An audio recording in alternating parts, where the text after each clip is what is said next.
Dice así la palabra del Señor: santifícalos en tu verdad, tu palabra es verdad. Como tú me enviaste al mundo, también los he enviado al mundo. Y por ellos yo me santifico a mí mismo, para que también ellos sean santificados en verdad. Mas no ruego solamente por estos, sino también por los que han de creer en mí por la palabra de ellos, para que todos sean una cosa, como tú, Padre, tú, oh Padre, en mí y yo en ti, que también ellos sean en nosotros una cosa, para que el mundo crea que tú me enviaste. Muy bien, hermanos.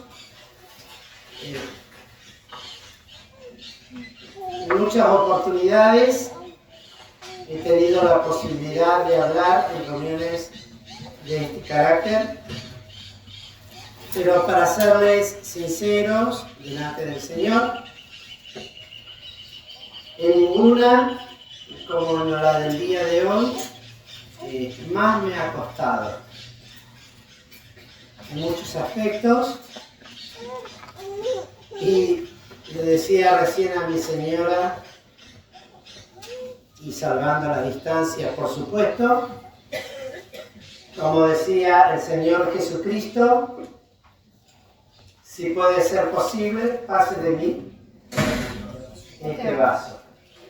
Pero el Señor no me lo ha hecho pasar. Así que sí o sí tengo que compartir con ustedes, y la verdad es que tengo mucho temor de Dios, no sé por qué, y le rogué mucho al Señor que me diera una palabra que sea oportuna y que hablara pura y exclusivamente de la palabra de Cristo. Y leyendo y releyendo varias veces desde el capítulo 13 de este libro de San Juan hasta este capítulo 17, que es un momento muy especial donde el Señor culmina toda una serie de pensamientos de carácter netamente espiritual, práctico, donde revela con inspiración divina hechos importantísimos a sus discípulos, le transmite lo que el Padre le había dado, y lo notable es que el único que registró estas cosas es el apóstol Juan. En los otros evangelios está muy breve, muy resumido, y lo sintetizan principalmente en el momento mismo en que el Señor establece la cena del Señor en el aposento alto.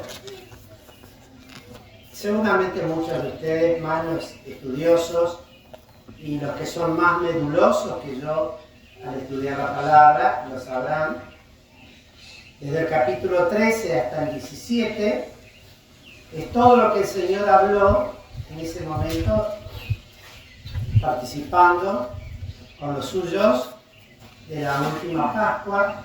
Y luego, de un hecho que me llamó mucho la atención, que para mí fue un momento clave para que el Señor empezara esta serie de consideraciones con sus discípulos, aunque ya lo venía haciendo a través de todo su ministerio, pero ahora hagámonos la composición del lugar. Estaban en un lugar cerrado, ellos solos, como nosotros, ahora. Pero había algo que molestaba, y mucho, Y aunque el Señor empezó, porque así lo dice el capítulo 13, sabiendo el Señor que había llegado su hora y como había amado a los suyos, amólos hasta el fin. Y luego les da la enseñanza del lavamiento de los pies, la experiencia de Pedro con el Señor. Luego habla en parábolas de otras cosas, pero hay algo muy clave, a mi entender, a mi humilde entender, en el capítulo 13, que lo tomé nota, es la presencia de una persona muy indeseada en ese momento. Que no era solamente la persona del apóstol Judas, sino alguien más. Que el Señor me permitió hasta ese momento que estuviese entre ellos. Y yo decía, qué notable, porque hasta ahí llegó. Estaba entre ellos, porque así comienza el capítulo 13, luego de decir que estaban en el mundo y que los había amado hasta el fin, y la cena acabada, ya habían comido el pan, y habían comido el sharoset, que eran las hierbas amargas, y habían comido el cordero, habían practicado la Pascua. Pero ya había alguien que ya no era el mismo, aunque era malo desde siempre. Pero la palabra, que debemos darle el honor que se merece y que muchos cuestionan, especialmente los modernistas, los críticos, haciendo mención que donde habla el diablo o del diablo no es palabra de Dios, pero son las cosas que Dios quiso que quedaran impresas para nuestra enseñanza, para dar su revelación, su inspiración. ¿Por qué lo hizo? Nos declara la palabra algo que estaba oculto para todos los que en ese momento estaban. No lo veían, pero sí lo veía el Señor. Después Juan, cuando lo escribe, sí, lo revela, pero en ese momento no lo veía lo que estaba sucediendo. Mientras que el Señor, preparándose para tener las últimas palabras con los suyos, a los cuales declara contundentemente el amor con que los había amado, desde el principio, desde siempre, declara el mismo Espíritu de Dios algo que estaba sucediendo en el corazón de Judas. Que la palabra de Dios lo dice. Ya Satanás había metido el diablo que le entregase. Qué notable. A mí me admiró esto en el sentido de la paciencia del Señor. Hoy me hablaba muy cariñosamente una hermana sobre el método del Señor. ¿Cuánto tenemos que aprender del amor con que el Señor trataba a los suyos y cómo los instruía? Y yo pensaba en esta palabra, con este hombre, que aunque tenía este propósito malvado en su corazón, ya había permitido que Satanás metiese ese pensamiento firme en su corazón. Gracias, hermano. De vender por monedas a su Señor. Y luego sigue el Señor hablando con ellos y ya empieza a decirlo. Y hay otra palabra que me conmovió mucho, que dice el Señor, hablando de sí mismo, siendo el Señor y el Maestro, fue conmovido en su espíritu y protestó. Conmovido en el espíritu. Y habría que conmover al Señor en lo espiritual, a la roca eterna de los siglos, a lo inconmovible. Se conmovió por esta situación y dice: de cierto os digo que uno de vosotros me ha de entregar. Luego viene el momento en que Pedro le hace una seña. Pedro era el más viejo, y le hace una seña al más joven, al discípulo que amaba al Señor y al cual el Señor lo amaba porque era un mancebo, un joven, y que estaba recostado sobre el seno del Señor. ¿Saben cuál es el seno de la persona que está sentada? Esta parte, donde están las piernas, recostada sobre la pierna del Señor. Y cuando Pedro le hace esa seña, le indica que le pregunte, recostó sobre su pecho, su cabeza. Y me conmovió tanto esto, siempre. La cercanía que podían tener con el Señor. Y decía para mí mismo: ¿cuánto tengo que aprender como pastor?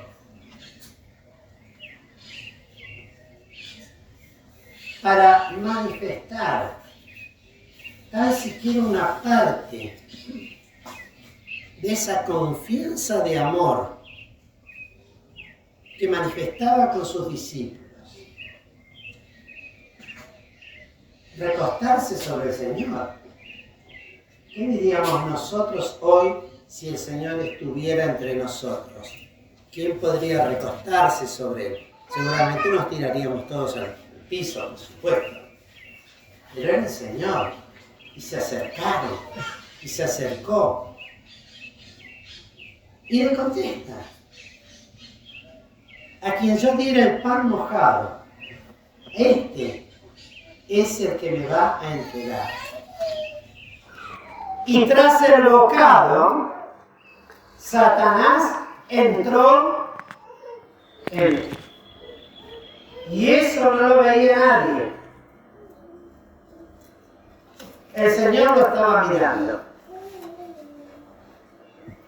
Y Jesús le dice, y me pregunto, ¿a quién se lo diría? Lo que haces, hazlo más presto. Le pregunto a ustedes, ¿a quién se lo diría? ¿A Satanás o a Judas? ¿Quién se atreve a contestar? A Satanás. ¿Y Judas? En la apariencia es a Judas. A los dos. A los dos. Y fíjense esto. Y ninguno de los que estaban en la mesa entendió a qué propósito dijo esto. Por eso digo, nadie se daba cuenta. Unos pensaban porque Judas tenía la bolsa, que lo mandaba a comprar. Y en el 30. Pues entonces él, hablando de Judas, hubo tomado el bocado, luego salió. Tomó el bocado que el Señor le dio y se fue. Y era ya noche.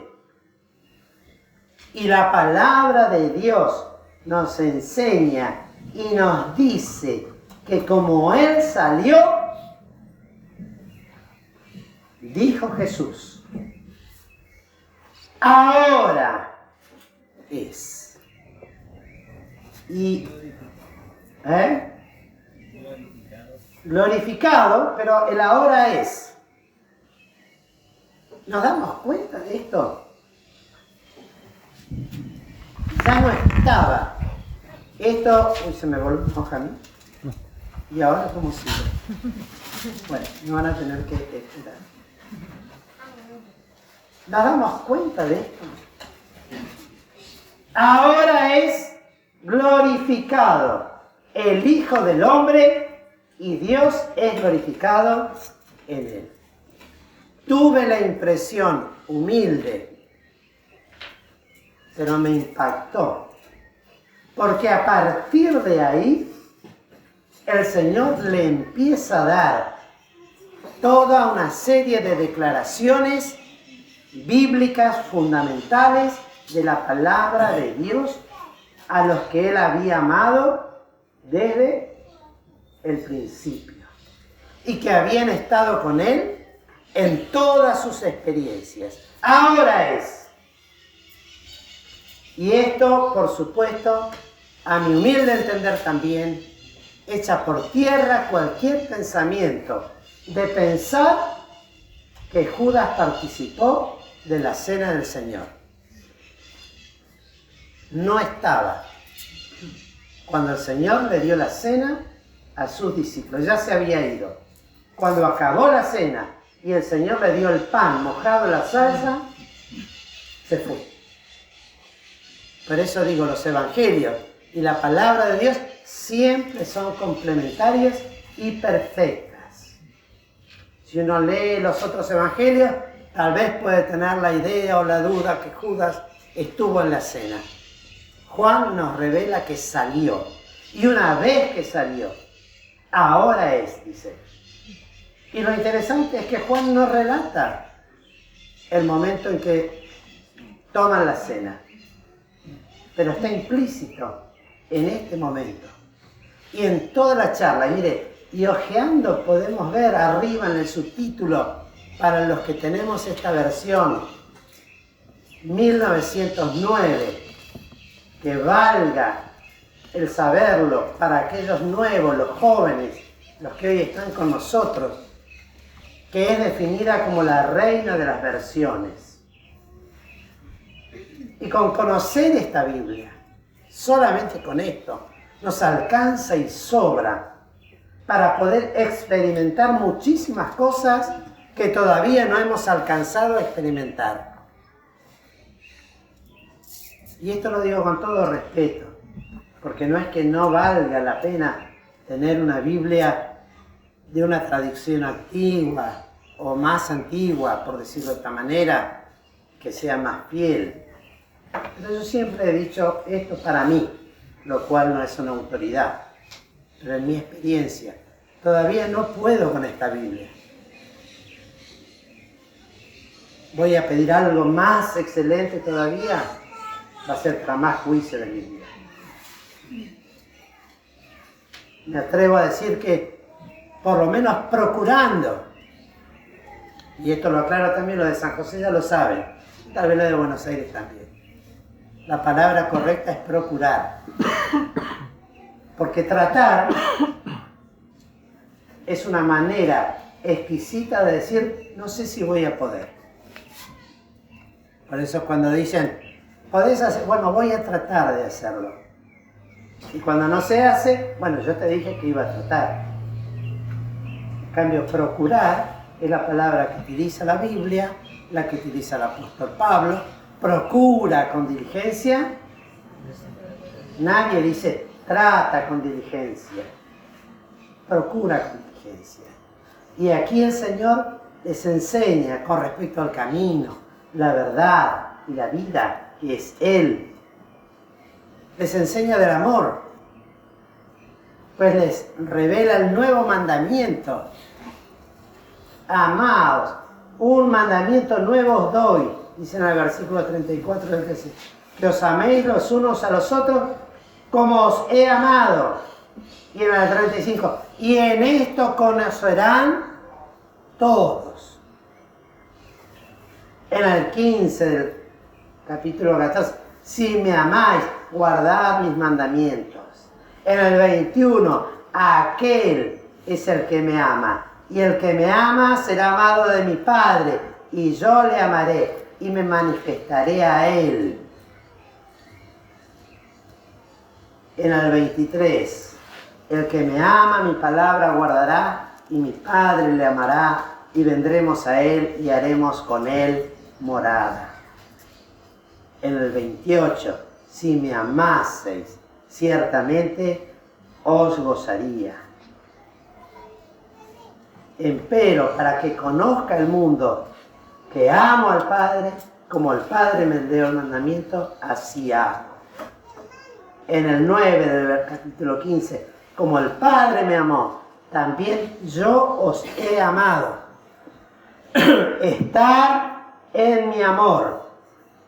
Si guardareis mis mandamientos, estaréis en mi amor, como yo también he guardado los mandamientos de mi Padre y estoy en su amor. Este es mi mandamiento, que os améis los unos a los otros como yo os he amado. Esto os mando, que os améis los unos a los otros. Gracias, Marco. ¿Ven ustedes qué cantidad de veces que insiste sobre este tema tan importante para nosotros, hermanos queridos? Por eso hemos insistido de la mañana hasta ahora. Y lo vamos a seguir haciendo.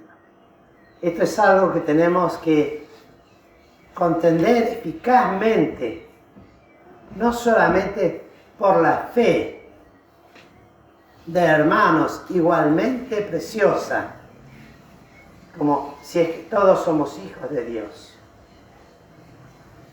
Pero siendo todos hijos de Dios, si es que lo somos, o en su gran mayoría, ¿cuánto debemos procurar para que el amor con que Dios nos amó, porque así lo revela Cristo, se pueda manifestar en mi vida? En mi vida hablo. Por eso yo les decía, esto me impactó a mí. Por el amor con que nos debemos aprender a amar los unos a los otros. Así como Cristo nos amó. Así como Cristo nos amó. Con el amor con que Él lo hizo.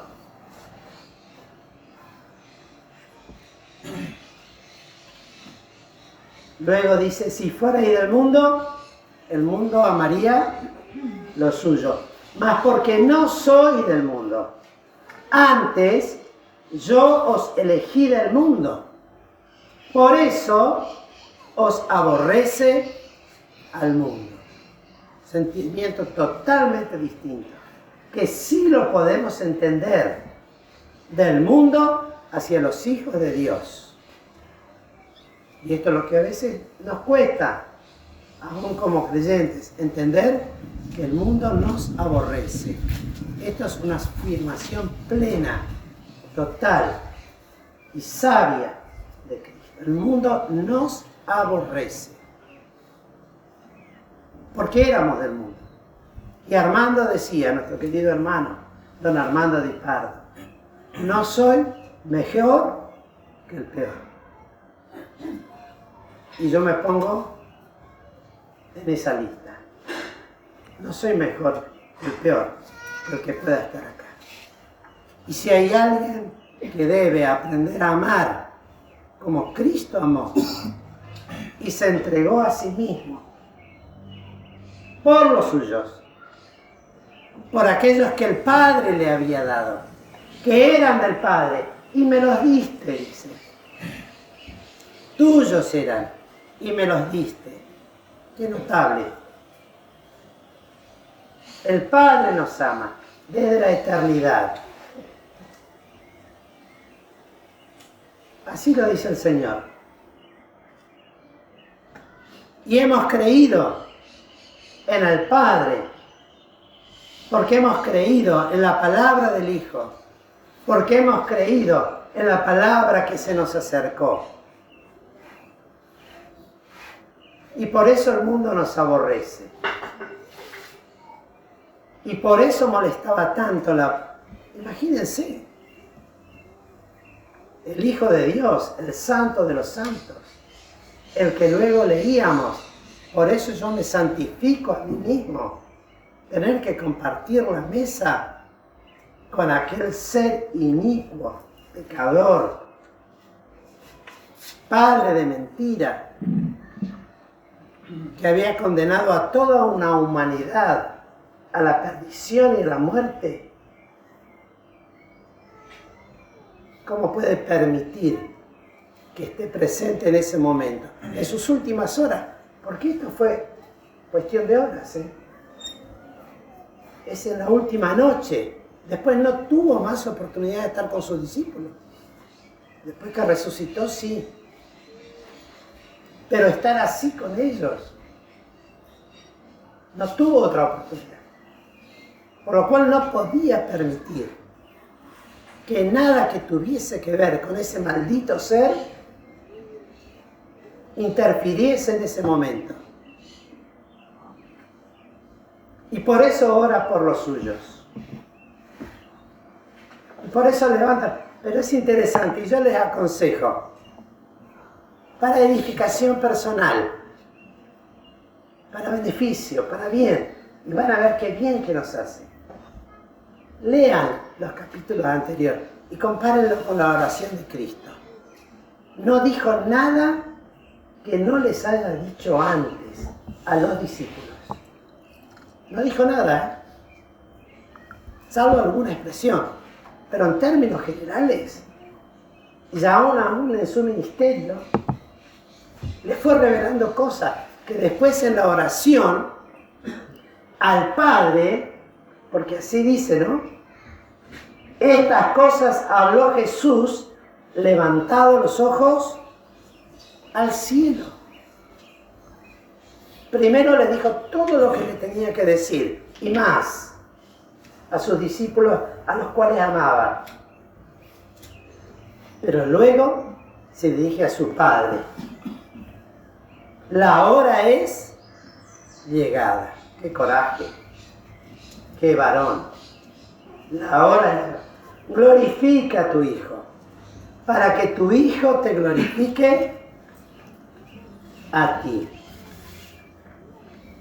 Glorifica a tu Hijo, para que tu Hijo te glorifique a ti. La hora es llegada. ¡Qué decisión tan importante, tan seria! Permiso.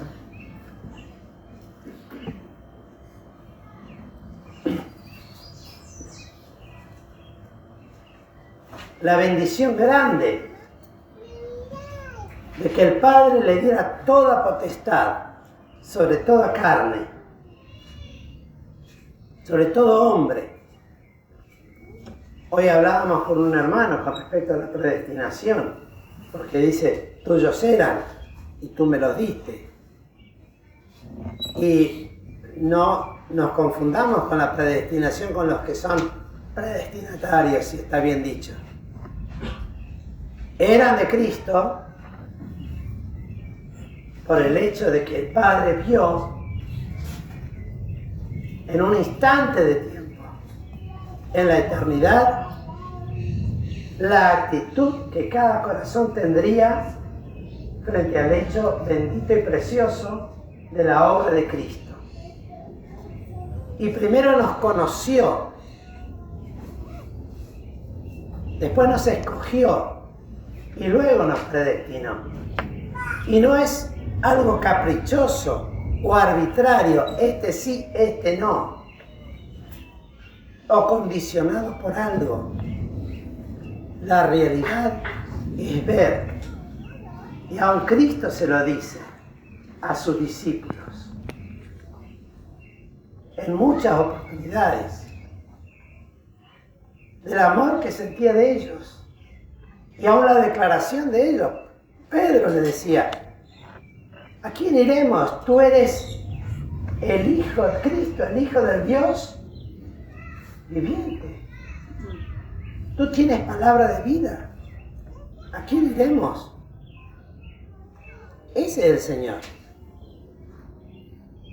Y ninguno se perdió de los que me diste, porque tuyos eran.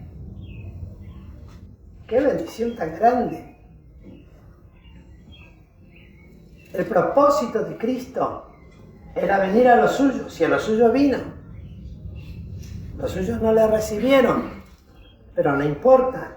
Él les dio testimonio de la verdad. Les dio testimonio de la salvación, de la vida eterna. Esta, empero, es la vida eterna, que te conozcan al solo Dios verdadero y a Jesucristo, tu Hijo al cual has enviado. El Hijo enviado del Padre. Y el apóstol no es mayor que el que le envió. El enviado es menor que aquel que le envió. Y Dios es el que le envió para buscar y a salvar lo que era de Dios. Y esto a nosotros nos debe llenar de gratitud el corazón. Pensar que en su misericordia y en su bondad Dios nos otorgaría el privilegio de que un día escucháramos el Evangelio, a pesar de lo que somos.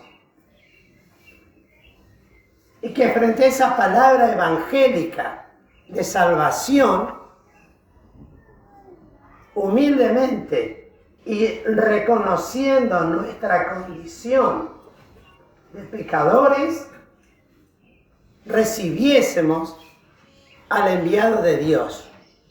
Porque al que a mí recibe, recibe al que me envió. Es un círculo. Dios envía a su Hijo a buscarnos y a salvarnos. Cristo viene, nos busca y a través de su Espíritu, que es el Espíritu de Dios, que es el Espíritu Santo de Dios, nos ofrece el Evangelio en determinada condición de la vida.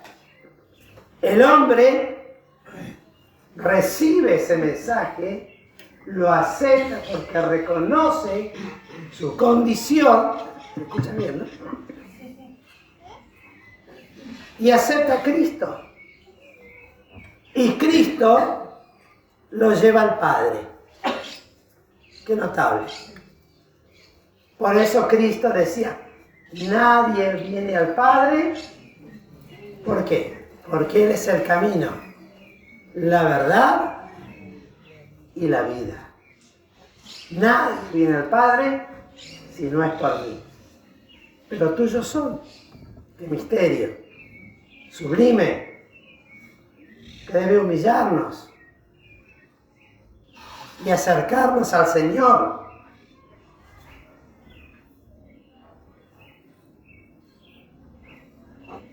Y luego Cristo, en esta carta, especialmente en este ruego por los suyos, dice, porque las palabras que me diste les he dado, nada hago de mí mismo. Lo que el Padre me dice, eso digo yo. Lo que el Padre hace, eso hago yo. Lo que es del Padre, eso busco yo. Es un privilegio. Bendito y santo saber que hemos sido salvados por Cristo desde la eternidad. Y la paciencia de Cristo con nosotros de esperarnos hasta el día en que digamos, sí, Señor, necesito un Salvador. El tiempo es de Dios. Por eso dice la palabra, que sean inclinados nuestros corazones al amor de Dios y a la paciencia de Jesucristo. He manifestado tu nombre a los hombres que del mundo me diste. Tuyos eran y me los diste. Y guardaron tu palabra. Palabra de Cristo, yo no estoy inventando nada. Y trato de no decir nada de mi cuenta, de mi parte. Tuyos eran y me los diste. Yo ruego por ellos, por nosotros, hermanos. Y esta oración está vigente, está latente y viva delante de Dios. Como creemos que ninguna de nuestras oraciones y aún todas nuestras lágrimas están en su redoma, no van a estar las palabras de Cristo resonando permanentemente por su iglesia, por los que Él compró con su sangre, por los que vino a buscar, por los que eran del Padre y por los que eran de Él, porque tus cosas son mis cosas y mis cosas son tus cosas, le decía. Qué notable unidad, indestructible, indisoluble, entre el Padre, el Hijo y el Espíritu Santo, la Santísima Trinidad, obrando en la salvación y en la experiencia del amor de Dios en la vida de los hijos de Dios. ¿Para qué? Para que el mundo crea que tú me enviaste. Miren, podríamos hacer una reunión y empezar a hablar de todos los que hablan de la prosperidad, del dinero, de los negocios, de la vida, de la horizontalidad de las cosas, y no nos vamos a cansar de escuchar barbaridades. Pero ninguno de ellos es capaz de engendrar un hijo de Dios por la palabra que predican. La única capaz de engendrar hijos de Dios es esta Biblia, es esta palabra. Y la palabra que predican, lo que escucharon, la palabra del Evangelio de Dios. Un Evangelio eterno, que no cambia y no va a cambiar, pues mudados los tiempos, será el Evangelio eterno que se predicará. Y aún en el milenio, cuando reine Cristo, este Evangelio se seguirá predicando. ¡Qué notable! ¿Cómo será que los judíos hablarán? Porque ellos van a ser encargados de predicar este Evangelio. ¿Tomarán solamente el Antiguo Testamento? ¿O tomarán los dos libros? Todo el consejo de Dios. Todo el consejo de Dios. Cielo y tierra pasarán, mas mis palabras no pasarán. Y podrá pasar el amor de Dios por sus hijos y el amor que Dios quiere que se manifieste entre nosotros. Esta palabra que elegimos hoy, santifícalos en tu verdad. Un Padre que es verdad, un Padre verdadero, un Hijo que es la verdad y el Espíritu de verdad. ¿Qué otra cosa podrían producir que la palabra de verdad? Un Dios vivo que vive eternamente. Un Hijo que vive eternamente. El Espíritu de Dios que vino a engendrar y darnos vida. ¿Qué otra cosa puede producir cuando llega al corazón de las almas que vida? Por lo cual no podemos obviar ni una sola de las palabras de Cristo. Pues todo lo que Él dijo es verdad. Y aquí nos habla de una santificación de vida para poder ser hechos útiles para los usos del Señor. Pero en esta condición de amor, no nos olvidemos del mandamiento que nos hace una cosa, no solamente la unidad espiritual, ese vínculo esencial en cada uno de nosotros, sino la expresión de eso, que es el amor, porque Dios es amor, Cristo es amor, el Espíritu Santo es amor, y derrama amor en los hijos de Dios. Y tal Trinidad de amor, ¿qué otra cosa quieren o pretende de aquellos a los cuales salvó que manifiesten su amor. No era el amor del hombre. Porque Cristo decía, yo sé que no hay amor de Dios en vosotros. Y es la realidad. Humanamente ninguno tiene amor de Dios en su corazón. Hasta que el Espíritu Santo mora en el corazón. Y hay una serie de pensamientos en esta lectura que me trajo a reflexión. Tuyos eran, y me los diste, y yo les di tu palabra, y les he enseñado. Y eso uno lo puede pensar, bueno, será para los discípulos de su momento. Pero en toda esta escritura está implícitamente la iglesia del Señor Jesucristo. Pues en esta palabra, ya lo hemos dicho, santifícalos en tu verdad, porque un Dios que es 3 veces santo no puede producir otra cosa y pretender otra cosa que en aquellos que han de habitar sean ¿qué cosa? Santos. Que procuren ser santos. Que vayamos aprendiendo en la vida a discernir entre lo santo y lo profano, lo limpio y lo no limpio, en lo que agrada a Dios y en lo que desagrada, en aquello que tenemos que aprender a crucificar de nuestras vidas. Porque todo me es lícito, mas no todo conviene. Todo me es lícito, mas no todo edifica. Santidad, dice el corito, ¿no? Reclama a Cristo de los suyos santidad.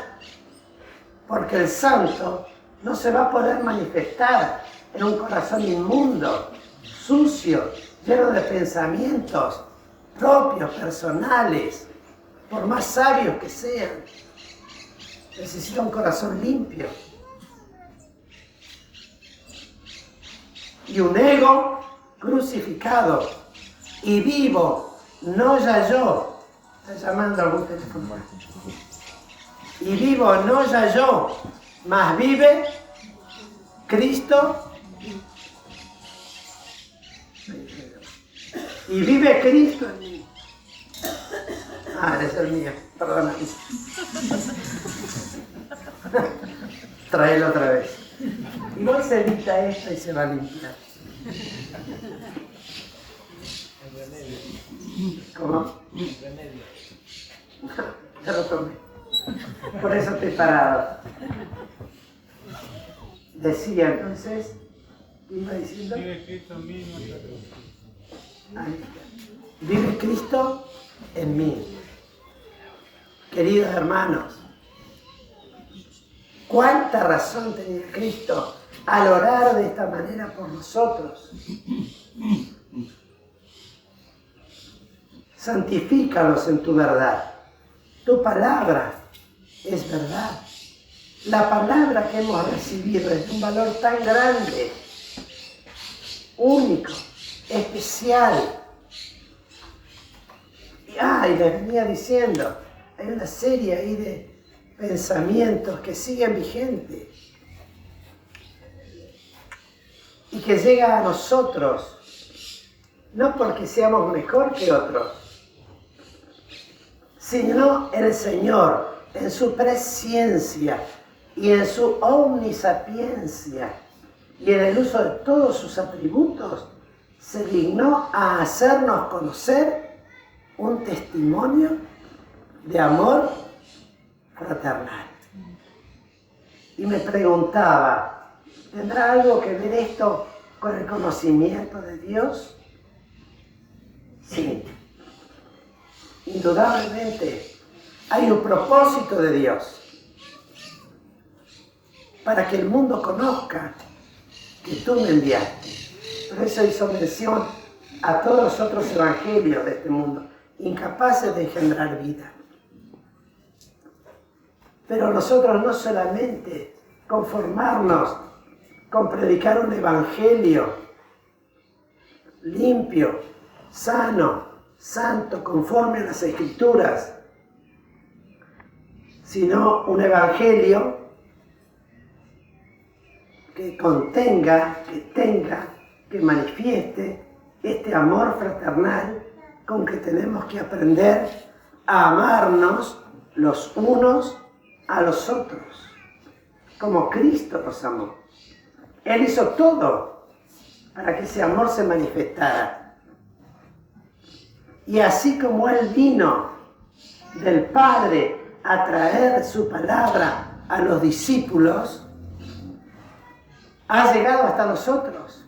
Por lo que dice acá, como tú me enviaste al mundo, también los he enviado al mundo. Y eso ha corrido hasta el día de hoy.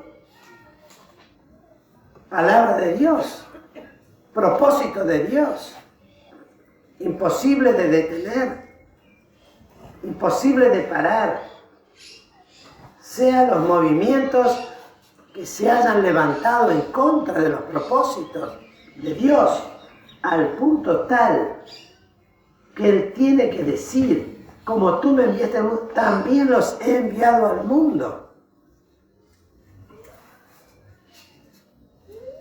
En medio de un mundo que nos aborrece, pero de un mundo del cual también salimos nosotros. Porque así nos dice la palabra.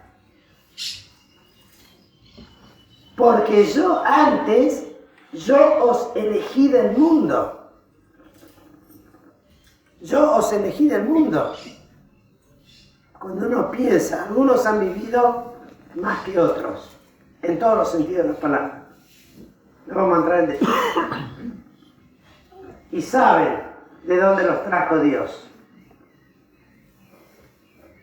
¿Para qué los trajo? Para que predicásemos la palabra de Dios. Para que experimentemos lo que Dios quiere que experimentemos. Y para que otros todavía conozcan al solo y único Dios verdadero y a Jesucristo, su Hijo, al cual ha enviado. Y para que experimentemos en nuestras vidas, como iglesias, la experiencia del amor fraternal que fue alcanzado alguna vez por estos siervos de Dios que se ocuparon de llevar la palabra del amor fraternal. Y nosotros se la tenemos que llevar a otros. Pero ¿cómo lo haremos? Solamente a través de algo mental, porque uno no le puede decir al ser amado, te amo con toda mi mente. ¿Qué piensa una chica si el novio le dice, te amo con toda mi mente, no sabes cuánto te amo acá?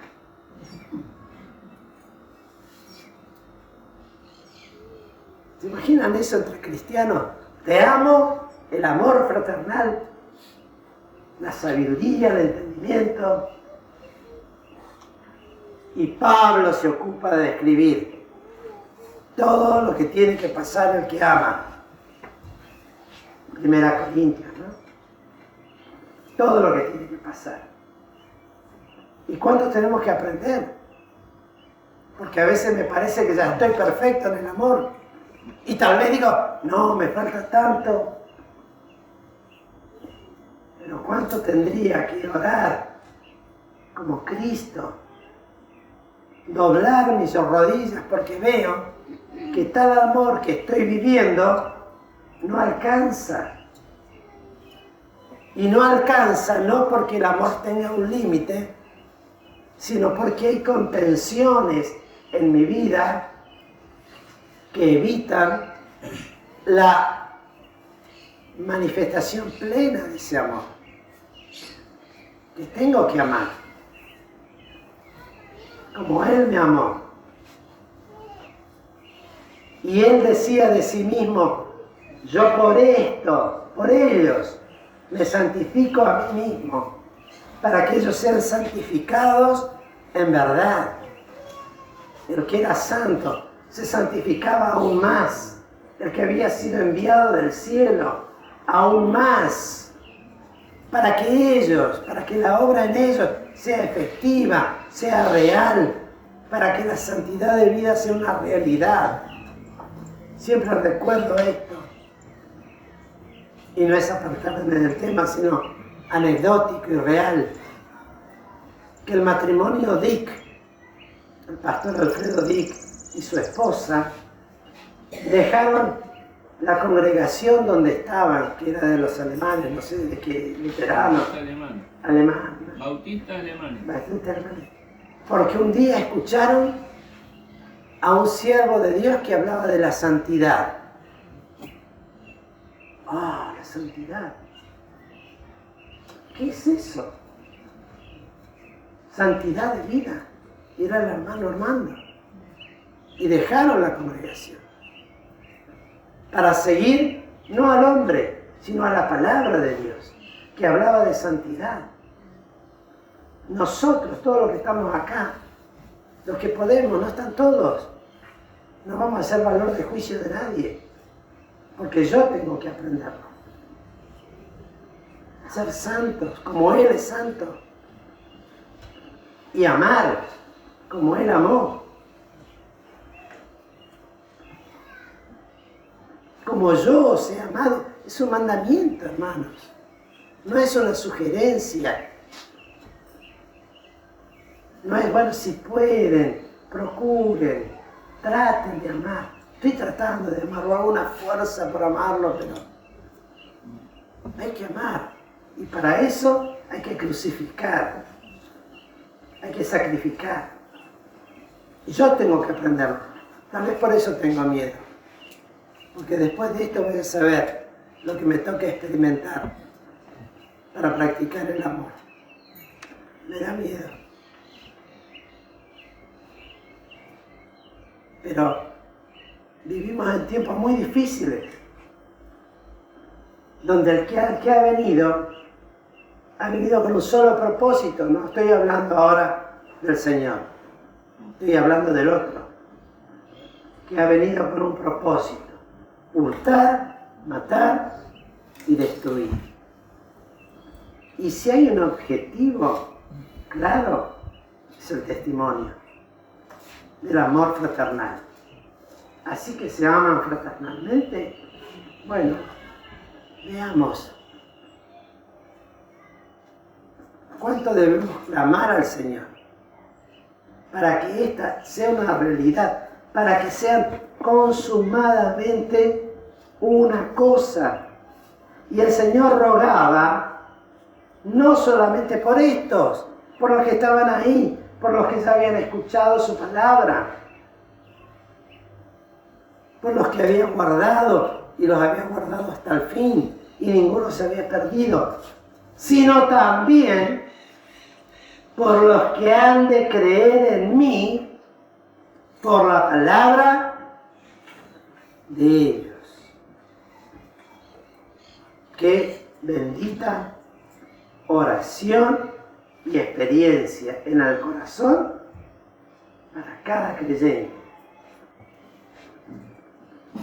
Porque hablar la palabra de Dios, cuando la hablamos con sinceridad, con verdad, delante del Señor, y buscando que el alma a la cual le hablamos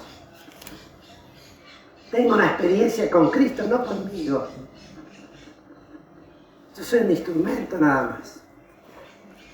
Soy un enviado. Llegue a los pies de aquel que murió en la cruz por él. Y hacerlo con amor. Y amor de hermanos. Vivimos tiempos difíciles, donde Satanás, aquel que el Señor le dio el bocado de pan y no podía estar ahí. ¿Qué cosa es pensar? Si esto lo transliteramos o lo ponemos en nuestro tiempo, ¿cuánto lugar tenemos que darle a Cristo y al Señor? Y procurar llegar a experimentar ese amor fraternal del cual tanto se nos ha enseñado, se nos ha hablado, han quedado cosas escritas, exhortaciones, palabras.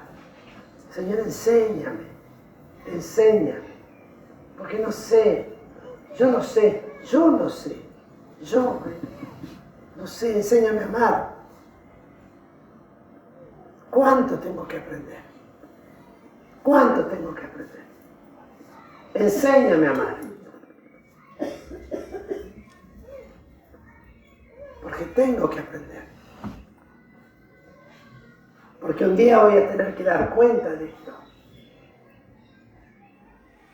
Del amor que he permitido que Cristo, por su Espíritu, manifieste en mí.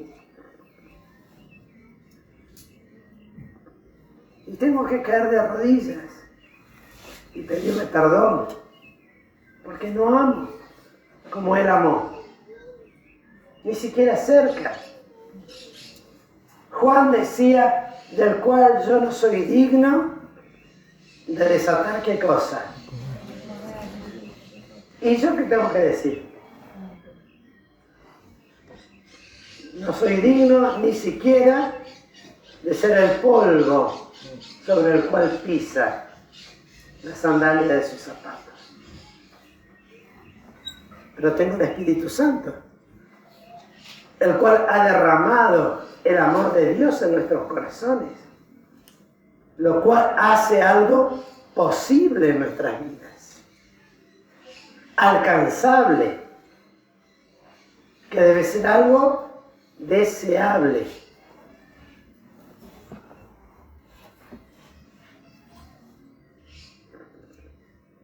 Para que todos sean una cosa, como tu Padre en mí y yo en ti, que también ellos sean en nosotros una cosa, para que el mundo crea que tú me enviaste.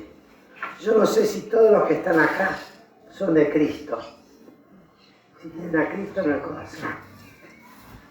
Pero sería una pregunta interesante para hacer. ¿Pueden llegar a creer en Cristo por el amor que ven entre nosotros? ¿Pueden llegar a creer en Cristo? Porque así lo dice Él, ¿eh? Yo no lo invento, está escrito. Para que el mundo crea que sean consumadamente una cosa. ¿Qué pregunta, eh? Por supuesto, esto no quiere decir que todo el mundo se va a convertir. Pero hay quienes, tal vez sí, para que el mundo, dice Cristo, no está hablando de una conversión general, sino de aquellos que han de escuchar la palabra y que han de ver y observar y mirar y ver que estos hermanos, que este grupo de gente que no los conocía, ahora los conozco, tienen un trato distinto. Son distintos cada uno en su forma de ser, de hablar, de moverse, pero tienen un mismo sentir, tienen un mismo amor al Señor, a la palabra y entre los hermanos. Un testimonio de amor fraternal. Queridos hermanos, en ese tiempo tan difícil en el que decimos que estamos nosotros, ¿cuánto debemos orar como oraba Cristo por nosotros mismos y por la hermandad toda? Y aún por nosotros, por los pastores. Porque hiere al pastor, ¿y qué cosa? ¿Ustedes a quién miran? ¿Al diariero de la esquina?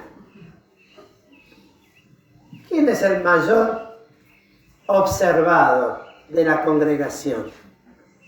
En lo que dice, en lo que hace, en lo que se viste, cómo se comporta, cómo trata a la gente. ¿A quién mira? Spurgeon tenía una lectura en un devocional que un día el hermano, ya con el Señor, Carlos Andenora, repartió a todos los pastores. Y hablaba de un pueblo, ya en los años 1800 estoy hablando, ¿no?, que tenía un reloj en la plaza central. Y eso guiaba a todo el pueblo. Cualquiera que tuviera duda con la hora, no tenía más que levantar los ojos, mirar a la plaza, ver el reloj, y ese reloj movía a todo el pueblo. Y preguntaba al hermano, ¿qué pasa si ese reloj andaba mal? Ponía en duda a todos los otros relojes. Y nadie le preguntaba al otro. Miraban el reloj de la plaza. Miren si es importante orar por los pastores. No es porque seamos más que ustedes, sino por la responsabilidad que nos cabe. Porque si el diablo hace en mí una obra no deseada, ¿cuánto daño va a producir a toda la iglesia a la cual yo estoy pastoreando?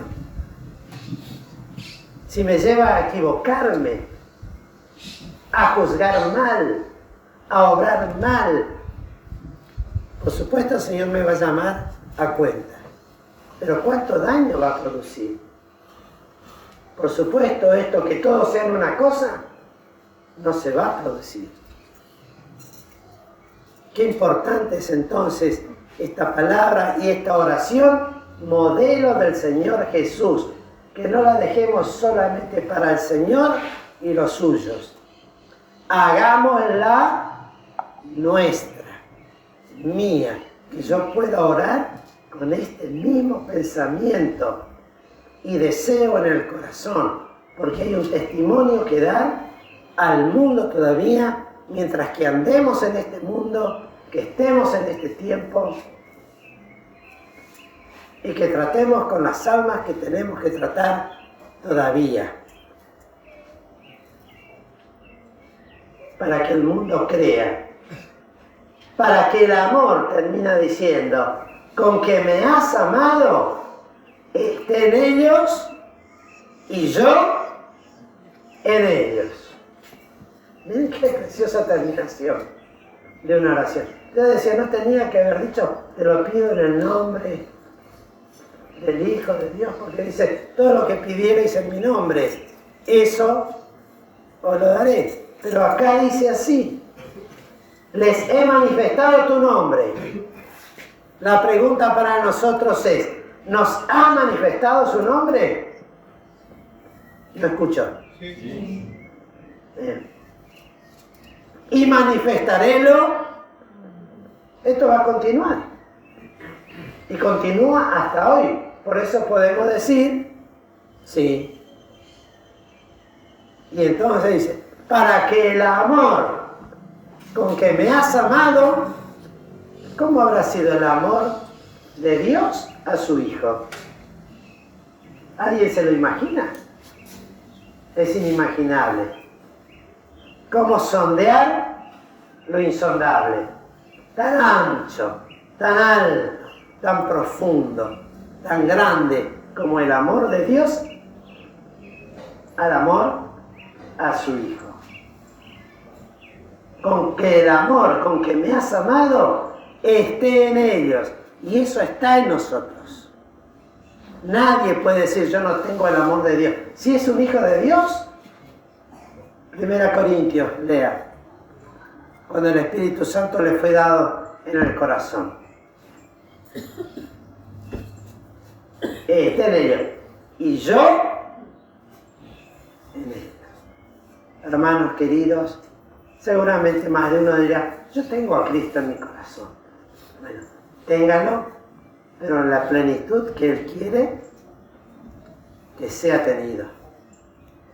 valorado con el valor que Él quiere que lo valoremos, experimentado con la experiencia que Él quiere que adquiramos, conociéndolo como nuestro Señor, nuestro Salvador, y ser hechos útiles para los usos del Señor, para que el Señor se complazca en el amor con que ha derramado en nuestros corazones. Qué tristeza cuando hay amores no correspondidos. Tanto lo amé y mirá cómo me trató. Tanto di por Él. ¿Qué he hecho por mi viña? ¿Qué no he hecho? Y mirá cómo me ha tratado. Señor, enséñame a mí a amar como tú me has amado. Y que ame a mi hermano, aunque parezca flojo, aunque parezca débil, pero lo amo. Aunque yo parezca flojo, aunque parezca débil. No es de cobardes amar y manifestar el amor. Y decirle, hermano, yo te amo. Por eso te digo esto, o por eso hablamos esto, o por eso compartimos esto. La reunión de esta tarde, hermanos queridos, que sea este el sentir en nuestros corazones. Que nos vayamos con un profundo, genuino, en gran manera, decía el Señor. He deseado comer con vosotros esta última Pascua, por todas las cosas que le tendría que decir después. No era por comer solamente, porque lo tenía que dejar en sus corazones, para que ellos después pudieran decir lo que hemos visto, lo que hemos oído, lo que vieron nuestros ojos, lo que tocaron nuestras manos tocantes al verbo de vida. Eso os anunciamos para que vuestro gozo sea cumplido. ¡Qué maravilla! ¡Qué bendición tendremos el día que podamos decir todos estos problemas que hoy tal vez tanto nos atormentan, en el amor de Cristo se superó y se venció? Porque como Cristo me amó, yo también amé. Que el Señor nos ayude y no tome nadie nada particular, porque yo vuelvo a repetirlo con mucho. Les voy a ser sincero, si ustedes me preguntaban 5 minutos antes de hablar qué tenía que decir, no sabía. Y miren que leí, y no me quedaba nada. Tenía la cabeza como la tengo ahora, llena de algodón. Por eso no tome nadie nada como algo personal, agraviante. Esto me lo dijo por mí. No. Tomemos las cosas como Cristo las decía. Porque he tratado de ser lo más ajustado a la palabra posible. Le decía una hermana, una palabra puede ser poco, 2 palabras pueden ser mucho. Señor, pon guarda a mi boca y a mi corazón, para que tu palabra pueda ser ensalzada, glorificada, enaltecida, porque es la palabra de verdad, que vive y permanece para siempre. Es la guía rectora para nuestras vidas, de la cual no debemos, ni podemos, ni tenemos que apartarnos ni a diestra ni a siniestra, sino con humildad postrarnos delante de ella y alabar a Dios porque se ha dignado a dejar su palabra escrita en nuestras manos. Pedir perdón porque tal vez a veces ni la leemos. Pedir perdón porque tal vez a veces leyéndola, si no la entendemos, cerramos la Biblia y nos vamos a hacer otra cosa, en vez de buscar qué es lo que el Señor me tiene que decir a mí. Que el Señor nos bendiga, queridos hermanos. Que este pequeño picnic que se ha organizado pueda servirnos para aunar vínculos de amor fraternal de oración los unos por los otros, con el amor con que Cristo nos amó, con el amor que el Padre amó al Hijo y el Hijo amó al Padre, y ambos, si guardamos su palabra, nos amarán. El que me ama, mi palabra guardará, y mi Padre le amará, porque amamos a su Hijo Jesucristo. Que el Señor pues nos bendiga, queridos hermanos. Y si hay alguno que todavía no tiene a Cristo en su corazón, sepa que Él tiene la potestad de darle vida eterna. Porque Él es la vida, es la verdad, y darle este privilegio hermoso de sentir un sentimiento que no es humano, viene del cielo, viene de Dios, y es el amor con que Dios nos ha amado. Que reciba a Cristo en su corazón como su Salvador personal para que tenga vida y vida eterna. Que el Señor pues nos bendiga, queridos hermanos.